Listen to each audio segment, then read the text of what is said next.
ብልጽግናን ማሳካት ፈታኝ ሂደት ነው። የወረስነውን ነፃነት ብቻ ሳይሆን የተሸከምነውን የትውልድ አደራ ማሰብ ይኖርብናል። ኢትዮጵያን ችግሯን ብቻ ሳይሆን አቅሟን ማየት አለብን። እንደዚሁም ገና በእጅጉ ልንጠቀምበት የሚገባ በርካታ አቅሞች ያላት ሀገር ናት ኢትዮጵያ።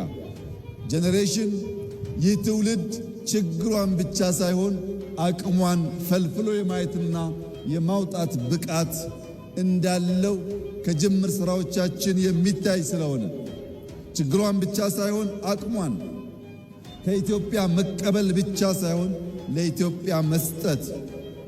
ብዙ እጆች በትብብር ካልሰሩ እህል ዳቦ መሆን ስለማይችል በትብብር መንፈስ በብዙ ትጋትና ልፋት አዲስ የታሪክ ገጽ ለኢትዮጵያ ለአፍሪካም ብርሃን የሚሆን የብልጽግና ጅማሮ በእኛም በሌሎችም የሚታመንበትና ለትምህርት የሚውል ዳግም አድዋ በኢትዮጵያ ይከበር ዘንድ ዛሬ አፍሪካ የምትፈልገው ብልጽግናን ነውና በልጽገን ለማበልጸግ በጋራ እንድንሰራ በድጋሚ በታላቅ ትህትና አደራ ላችሁ ፈልጋለሁ።